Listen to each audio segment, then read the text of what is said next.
My name is Safina. I'm a youth leader from OCF. I'm here today with Mariam Khan, and welcome to our podcast. Hi, Safina. Thank you so much for having me at the podcast, and I'm delighted to be here in conversation with you. Tell us a bit about your journey before politics. So I guess my journey started really as a young person, similar to yourself now. I was probably around 14 years old when I got engaged in local activism in the local quite community. Yeah, it was pretty young. And it's strange actually, because when I look back at 14-year-olds now, it really kind of reminds me about how young I really was. And at that age, I started to basically just be a bit more interested in some of the local things that are happening in the area, and just wanted to make it a little bit of a difference in my way, and just voice my opinion as a young person. So the first time ever was when I remember we received a letter from our local MP, and it was an invitation for a residents meeting. And I kept saying to my mom, like, we need to go to this meeting. The MP's invited everybody. We need to go and like tell the MP what our views are. And my mom was like, I don't have time for that. But I just kept irritating her. I remember literally following her around the house and saying, Mom, like, we need to go because we've got an invitation. We need to go, and we've got a letter. And if we've got any concerns or anything like that, we can raise them there. Eventually, she ended up agreeing to just drop me off, but she dropped me and my sister off. And I went to that meeting. And at the end of the meeting, it was on Burnley Lane. The MP was Liam Byrne at the time, and I remember going in and being the youngest person in the room. Well, my sister's younger, so we were the youngest two people in the room. And I at the end of that, I asked Liam and I asked the staff, what is there for young people and how can I get involved as a young person? He connected me with Birmingham City Council Youth Service, and that's when like my volunteering journey began. And since then, I sat on different youth funding panels, Youth Opportunities Fund, the Youth Capital Fund. I started to chair them both for Hodge Hill District and then Yardley constituency as well. So my journey kind of began before politics as a young person, just really actively involved and caring about the local area, and wanting to just do my bit, but always just stay busy, and kind of never sit around during the holiday period. It was just volunteering and just being active. That's interesting. Tell us a bit about your involvement with the youth service. I genuinely feel like the youth service really shaped me as a young person. And now when I see the council's youth service, I always reflect back to how all of the youth workers that I worked with as a young person really helped develop not just my confidence, but my skills and ability as a young person, because they really sort of saw those qualities in me and helped shape them. I used to attend the Naseby Youth Centre, and then even as a young person, I ended up being a young youth support worker running the girls project. So on Wednesday sessions, obviously I know that you're involved with the Naseby Centre as well. Yeah. So the girls project still exists, isn't it? Yeah, So they do. yeah. So on Wednesdays, I used to run the sessions there, and I was only 17 years old at the time. That's very cool. I didn't know you were with Naseby when you were younger yourself. Kind of reminds me of what I do now. Just yesterday we had a little movie night with the girls. We had a lot of snacks, and it was very comfortable and enjoyable. And I'm really glad that we can bring something for the not the environment, the community, that we're able to share it to other people.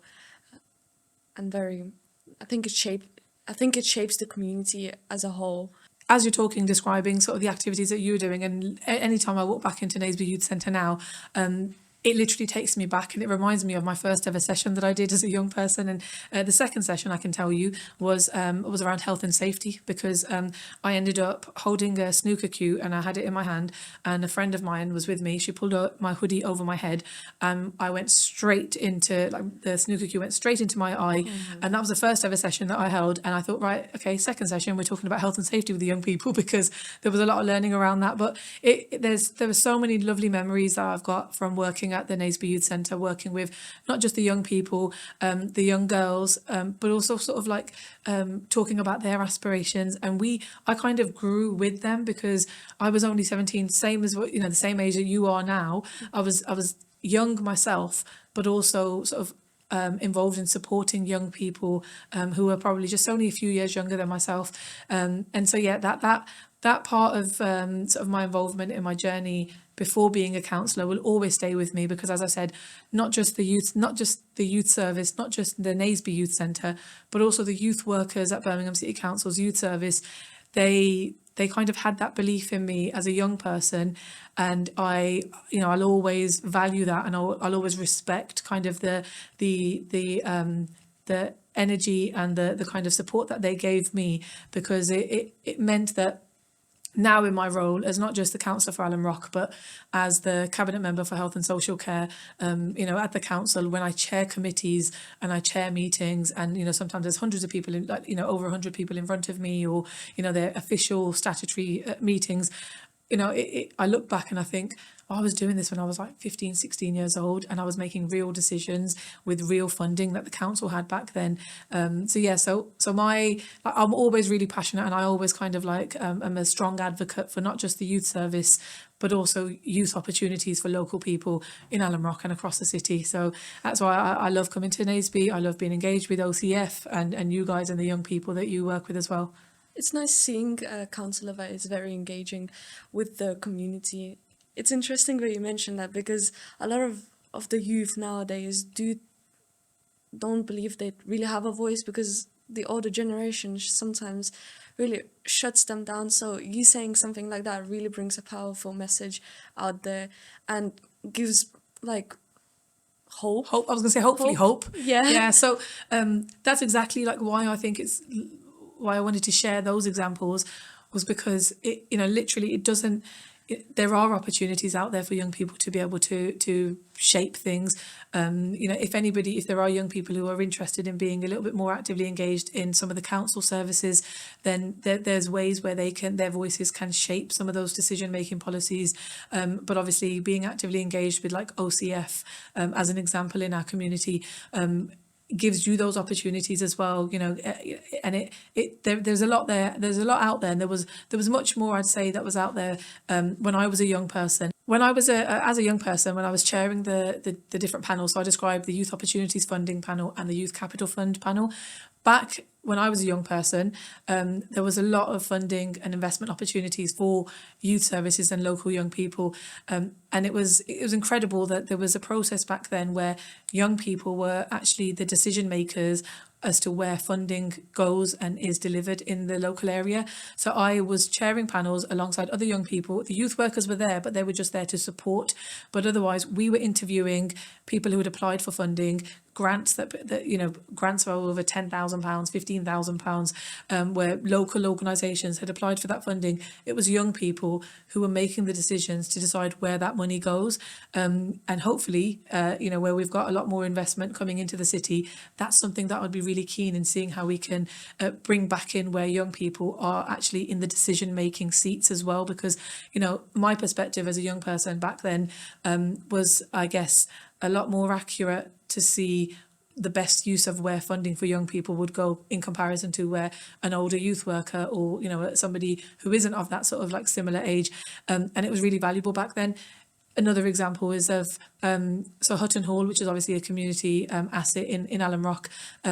Many years ago, when I go past Hutton now, I always remember how I was part of, as a young person, as part of the bid writing for the community asset transfer that took place many years ago, over a decade ago, and that those kind of decisions where I was involved in as a young person. This was before I was a councillor, by the way. So it just shows how, as a young person, you can take that active role in your community, and it doesn't have to be directly involved in politics or policies, but it's about just being active, about wanting to deliver change, or just volunteering and giving back to the community. And I did that well before I even thought that politics would be the route for me. I just thought I was just helping the community, or just shaping the area that I live in, my friends live in, my family live in, or where we were brought up. And I know that we can probably go into those kind of conversations about how things have changed, and that's a little bit more political in terms of government policies and funding and investment into Birmingham. But what I can say is that there are certainly opportunities for young people to shape things, and there has been. And I will always reflect back and see how I was doing that well before I was a councillor. I was literally a young person making those decisions, and what you guys are doing as within our community foundation as youth leaders, you don't see it now probably, Safina, but you're doing that now. You're shaping the future of young people, and maybe many years later you'll be in this seat and somebody will be asking you questions and you'll think, oh, actually, yeah, I did that as a young person, because literally that is literally how I lived that life. Like when I was doing it, I didn't realise that's what I was doing. But now when I reflect back, I realise, oh, I was doing that. I was shaping the area that like I live in. But when I was doing it because I just didn't want to sit at home in the holidays. That was my that was part of the driving force back then. And also because I had a lot of opinions. I still have a lot of opinions now. And I guess I used that as a mechanism to channel my voice and my views for a positive good, rather than just being really vocal at home and just doing my parents' head in. So. Do you believe your involvement with the youth services is what inspired you to get into politics?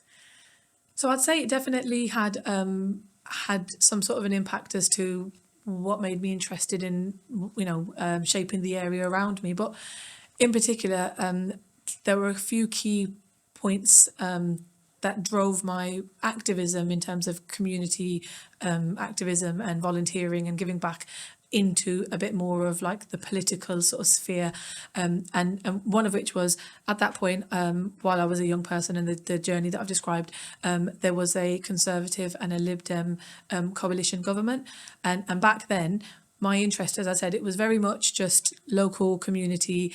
And in fact, even the youth workers back then, they did used to say to me, oh, one day you're going to end up being a councillor, or, you'll end up being a politician, or you'd be really good at that. And I was like dead set against it. I was not interested at all. And I'd always kind of knock it back and say, no, that's not for me. And I don't think so.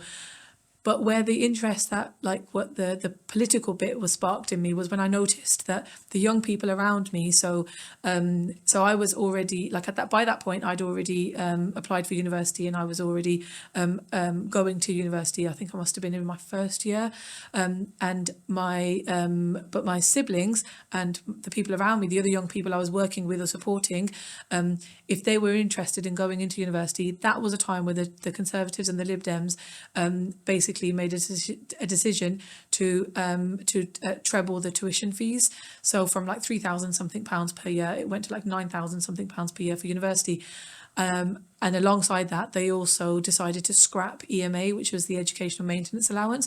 And that really helped me as a young person, because it helped pay for like my bus travel to get to sixth form. It helped with kind of any other like supplies for like college. And I know a lot of the young people that I was working with at Naseby, for example, really relied on that. So I saw how that made a massive difference in terms of like the policies that the government was making was impacting young people around me. And so I remember like taking a coachload of young people from Birmingham to London to a protest outside Parliament. And that's where like that activism changed kind of like political, where I thought, okay, the decisions that are being made locally are being made nationally, and it's having an impact on local people here in Birmingham, here in Alum Rock. And I have a problem with that, and I've got like an opinion about that.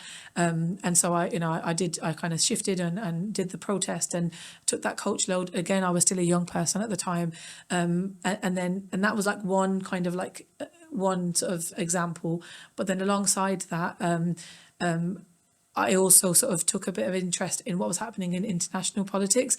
So I think many people who remember me from back then will recall this, but there might be lots of people out there who don't know that my actual interest into real political life, in terms of like joining a party or just kind of being interested in like politics, not just locally, nationally, but internationally, was when back in 2009 there was the Israel-Palestine conflict, and that was when I first found out what was happening in Palestine. All of what we know now, I kind of like learnt that as a young person, and I organised alongside a friend, organised a protest outside the council house, and kind of engaged lots of young people back then through word of mouth, and just got people to just be a bit more vocal about what was going on in Palestine. Following on from that, I got engaged with the local organisations that were involved with groups in Palestine, and I set up my own youth organisation called Youth Bosses, and it was Youth Birmingham and Ramallah Social Empowerment Scheme, and there were loads of local young people from Alum Rock and other parts of Birmingham that were involved in that organisation. We had like a twinning initiative with a youth organisation in Ramallah in Palestine. In fact, a young person called Najwan, we did like a youth exchange. She came and stayed over at my house with my family for a week, and met lots of other young people in Birmingham during that period. And so that, I guess, is kind of going off on a bit of a tangent, but gives a bit of an insight as to how my interest in politics kind of came from shaping the local area as a young person, seeing how national politics makes a difference in terms of the policies for local people in our local area, and then also sparked that kind of wider international political, what's our government doing, and the role the government plays in things that are happening, around the world as well. So that's where the inspiration into taking a bit more of an active role in politics came from that. So after the Tory Lib Dem example I gave, that's when I kind of looked back and I thought, well, which political party would I kind of align myself more towards? That's when I decided to join the Labour Party. I was a young person at the time. I started to volunteer a little bit more, with the Labour Party in Birmingham back then, and so it went from community activism to being a bit more vocal and active locally, to then seeing the link to national politics and how that makes a difference, and then just thinking that maybe moving away from just the protesting and being a voice on the outside, you really need to be kind of in the rooms, in the decision-making kind of like organisations and parties, I guess, to shape like the policies and to give the voice from the inside. So that's where it shifted slightly, where I thought, okay, I'm interested in politics, in using my energy to kind of maybe joining a party, and then I eventually did, and then again, then I obviously then decided to stand as a councillor. I've heard you were quite young when you first elected. How old were you? So I was 21 years old when I was first elected. I was actually at university still. I was in my final year at university, and there was an opportunity for basically a female to stand in the local area, because the party made a rule where if there's two sitting males, the third person has to be a female.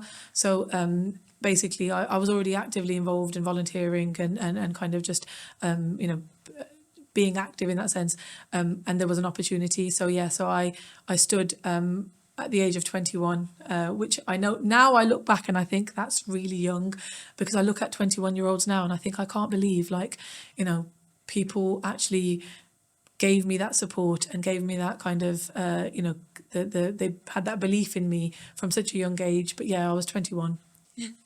Why did you choose to stand in Alum Rock?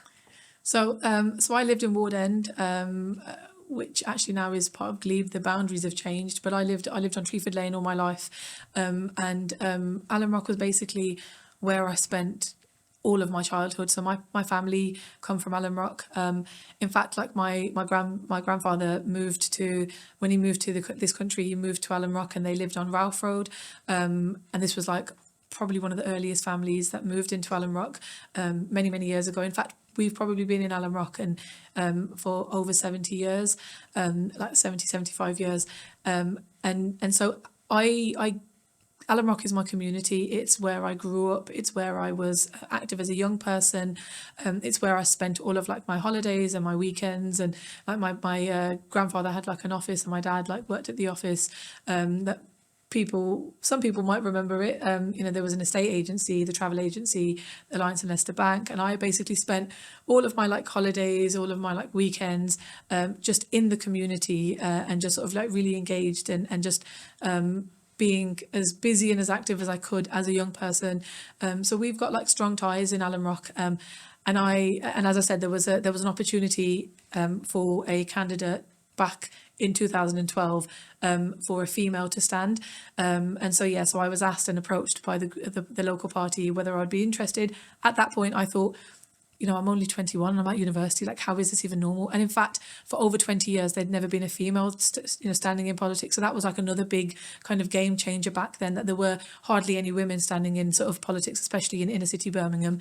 And then also, like, as a young person, it was just something that was really unheard of, that young people would not that they would get approached, but as just having like a young person at such a young age, being in the council chamber, making decisions and being alongside people who've obviously got a lot more experience in that sort of political field. So why Alum Rock was because it's where I, like, my local primary school, my family, we've got strong ties.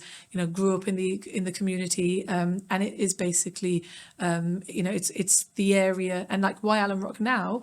It's the area that gave me that support as a young person and helped shape the young person that I am now. Even some of the local people in Alum Rock, they were the youth workers when I was a young person, and so I feel like it's my way of continuing to just give back to the community that I love. And I see that there are obviously lots of challenges in Alum Rock, but I'm committed to making sure that I can continue doing my role and continuing to sort of offer my service and basically serve the community that helped shape me as a young person, and I know shaped so many young people like yourself, because I know you're local to Alum Rock as well. So that's kind of where the why Alum Rock aspect. But there's something else that I just wanted to mention. It was really strange when I was first elected as I said, I was 21 years old, because there were colleagues of mine who were in the council chamber who basically I went to school with their children. So there were two colleagues, there were two councillors back then.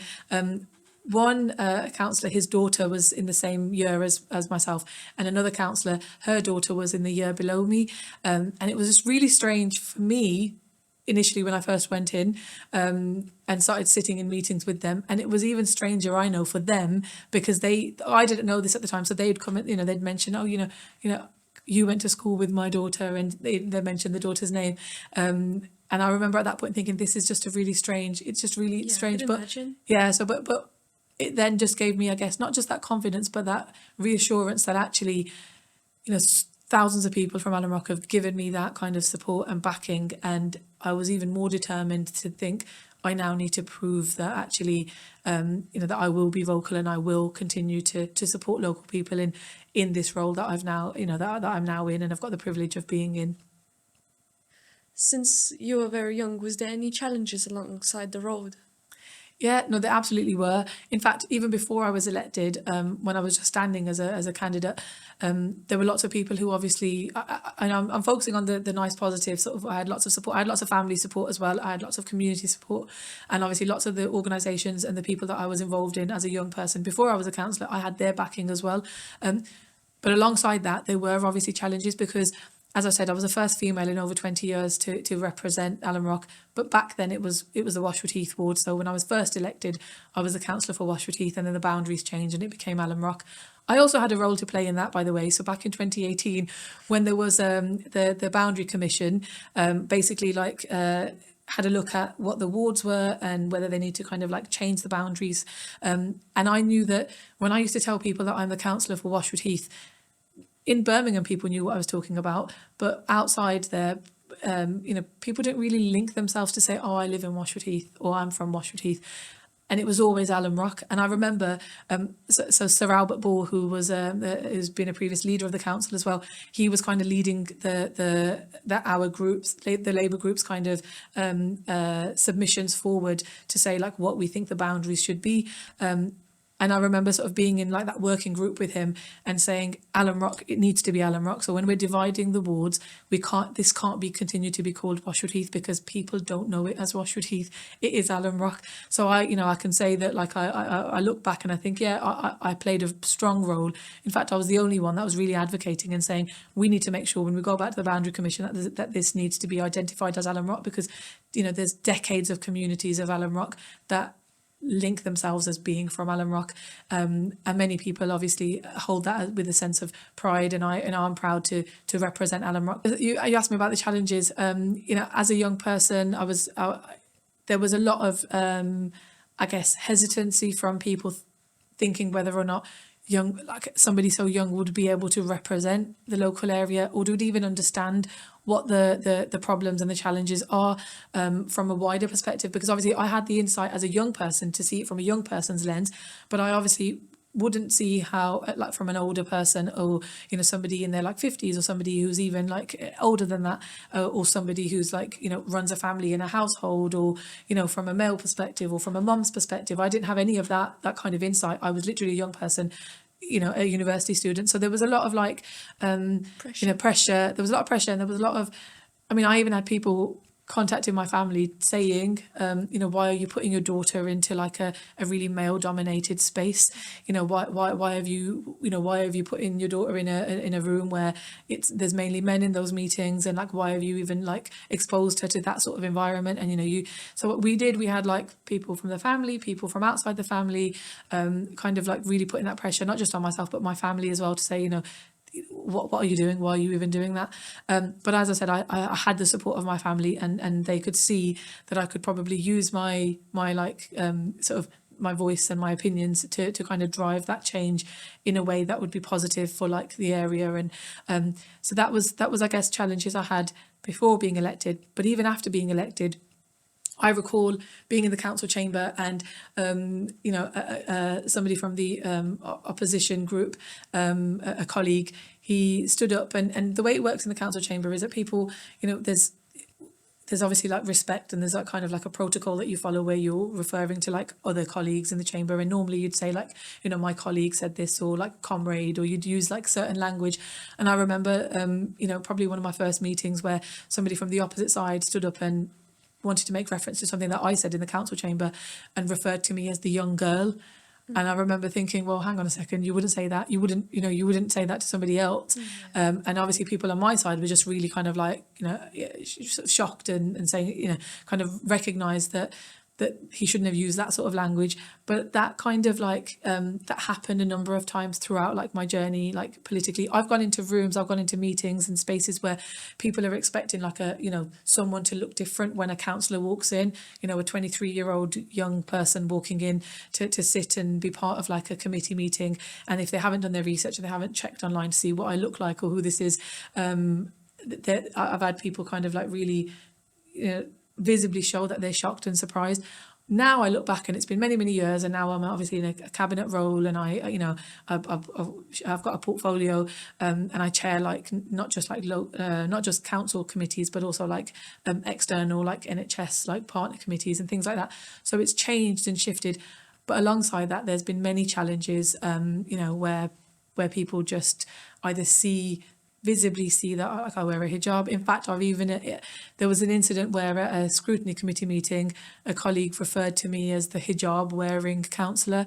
And that was covered in the press as well. So there's been sort of incidents, I guess, throughout my political career where there has been sort of like personal challenges, but there's also been kind of some of the negative like hurdles that I've had to kind of like overcome.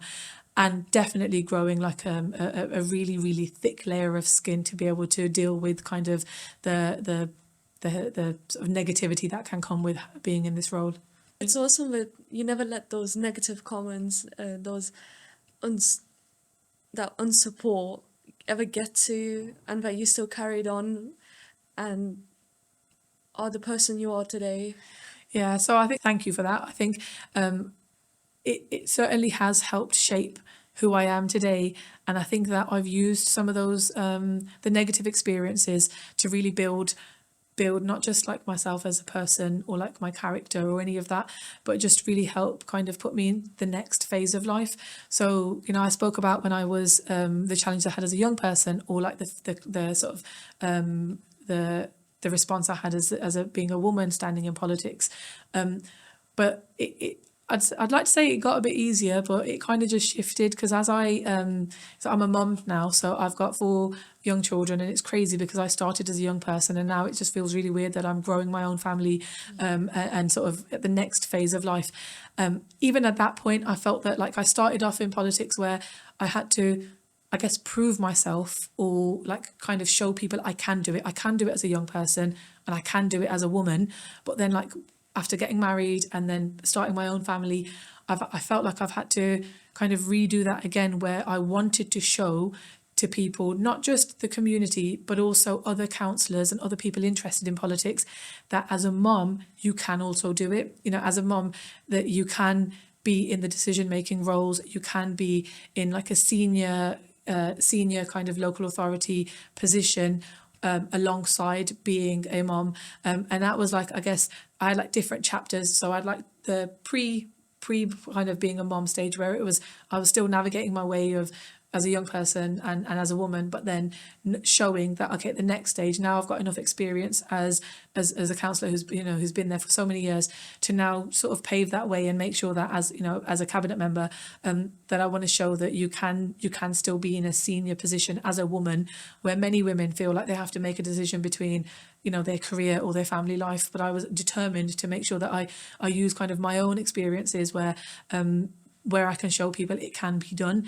You just have to be sort of, you just have to believe in yourself, basically. But no, those challenges continue to come, and I won't go into sort of great detail about them. But yeah, there has been definitely challenges along the way as a local councillor, as a woman, as a hijab wearing woman, as a Muslim woman, as someone who started off very young, and then as someone who's now raising a young family in Birmingham, alongside having a really senior leadership role in the city. You mentioned that you are a cabinet member. What does that mean? Yeah, so I'm I'm a local councillor for Alum Rock, like you already know, but I'm also the cabinet member for health and social care, and that's basically a role across the whole of Birmingham. And what that means is, firstly, it's one of the largest portfolios in the city. There's a leader of the council, we've got a deputy leader, and then there's 8 cabinet members for different areas of work. So there'll be like a cabinet member for housing, a cabinet member for environment and transport, and across different services. But mine is health and social care. And it's huge. So it's basically all of adult social care in Birmingham, and all of public health, and then the leisure and wellbeing services and sport services in Birmingham as well. And so I've basically got the responsibility of just ensuring that all of those aspects of the different directorates are continuing to run, and basically managing the budgets for that, basically managing the services, and just ensuring that kind of anything to do with health and social care across the city is basically going well, and also alongside that, I've got the responsibility of chairing the Health and Wellbeing Board, which is a statutory board of Birmingham City Council. And then alongside that, I've also got a role with the local NHS system. So the Birmingham and Solihull NHS system, I was the joint chair of the Integrated Care Partnership. All of that just probably seems like lots of jargon and bits, but in summary, it's basically just the responsibility of making sure that, where we've got vulnerable adults, all of the packages of care are as efficient as possible, just making sure that people who are in care homes, people who receive carer visits at their houses, people who attend day centres, but making sure that the most vulnerable in Birmingham are supported in the best way possible. And then the aspect of public health is also massive and huge. So there's lots of different sort of subcommittees as part of the Health and Wellbeing Board, which I chair, and it's essentially just Alum Rock is kind of local. This is the local community, and that's my role. That's where I've been elected from. And then the cabinet role is across the whole of Birmingham. And yeah, so it takes up all of my time. So I literally work 7 days a week. But I absolutely love it. I love being able to kind of help shape the sort of services locally, but also kind of see how my cabinet role can link in with Alum Rock. So the example of on Clodeshill Road, there's a Washwood Heath health centre, and to some people they're probably not quite sure of kind of everything that goes on there if it's not the local centre that they use. But there's a lot of neighbourhood health working that I've been working with the NHS local hospital trust at Heartlands and the local health services to try and make sure we make the best use of having that neighbourhood health model, because we've obviously got a lot of health inequalities in East Birmingham, in inner city wards and in Alum Rock, and just ensuring that the best kind of health services can be delivered as close to home as possible, to put, for example, like less pressure in like, you know, A&Es, for example, at Heartlands Hospital or at Good Hope or at Queen Elizabeth. So that's like my health kind of hat that I also do alongside being the local councillor for Alum Rock. I believe that like Alum Rock needs a little bit of investment, or maybe not a little, but some investment needs to be done. So what are your plans? So yeah, no, I think firstly you're absolutely right to like raise the I guess the negative perception that some people have when it comes to Alum Rock. I think lots of people, you know, sadly focus on the negatives and just kind of like look at how, you know, things, you know, aren't as I guess as clean or as best as. Let's start that again. Okay, so I think you're absolutely right to raise the concerns or the fact that Alum Rock doesn't always have the best reputation, and Alum Rock, you know, it does end up getting highlighted in, for example, the media or like in the press or even on social media now, because that's really the way that people kind of like view news in sort of the most negative ways. It doesn't really get the positive image that Reflects on the people. That's their first view, their first opinion on the community, which sometimes is just inflicted by the news. Yeah, no, absolutely. I think you're right, because it's really powerful. I think what you're saying is that it's really powerful.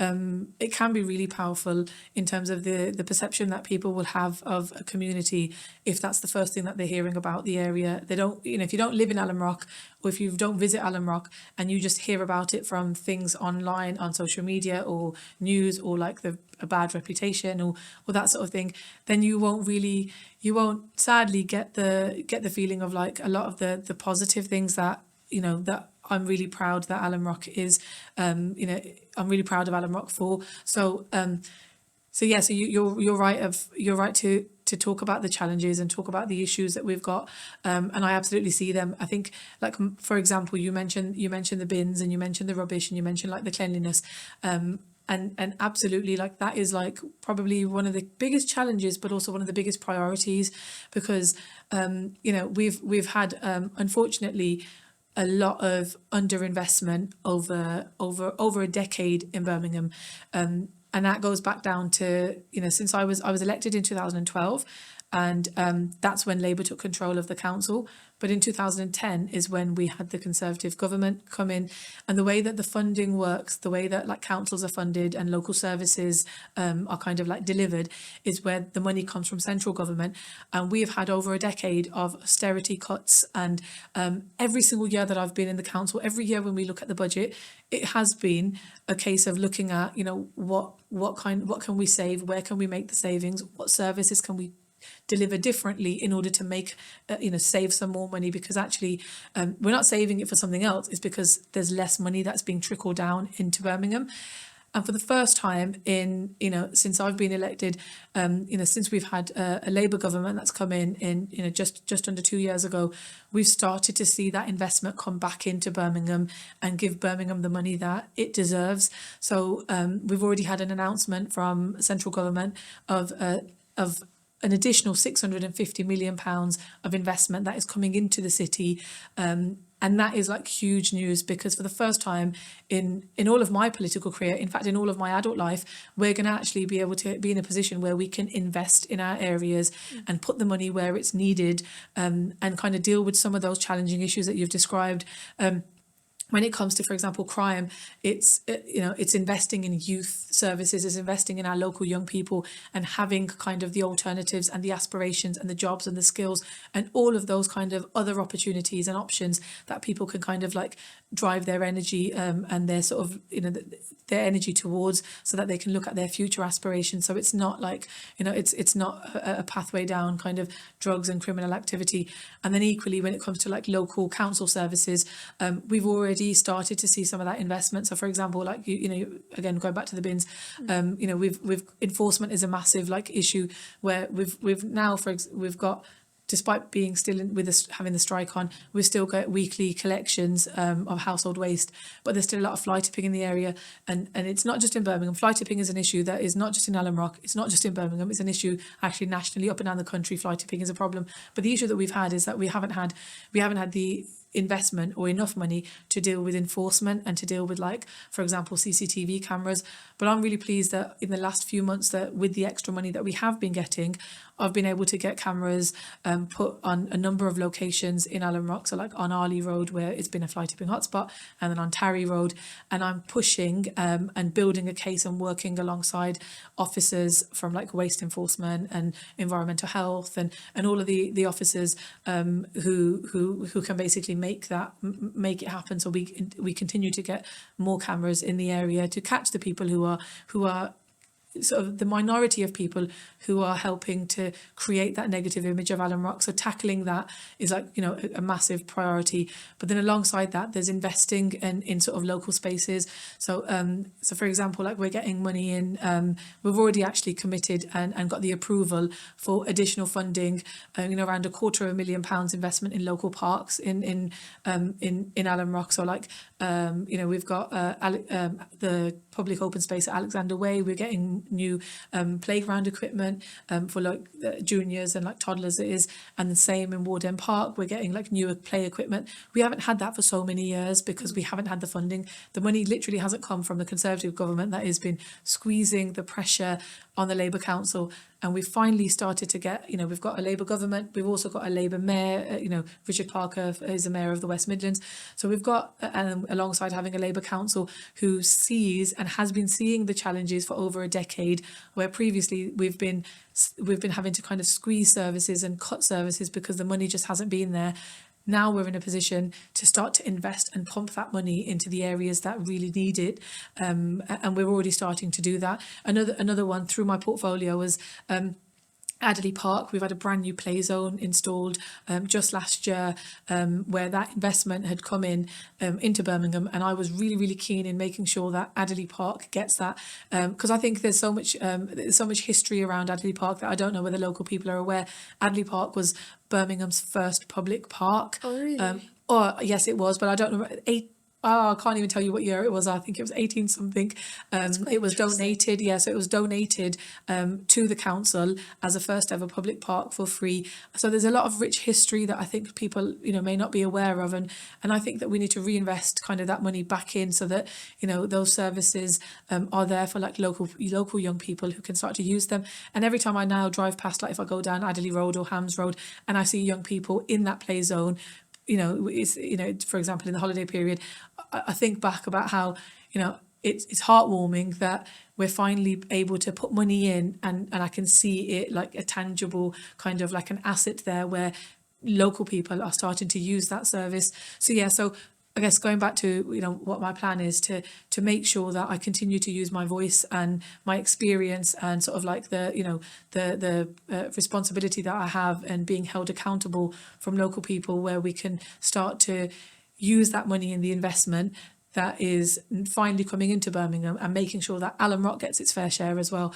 Because we've had, realistically, we've basically been had underinvestment for over a decade, but we're in that position now where that money is coming in. So seeing the issues that local people have, when it comes to like having a clean Alum Rock, having a safe Alum Rock, having an Alum Rock with opportunities for local people, having the jobs and skills.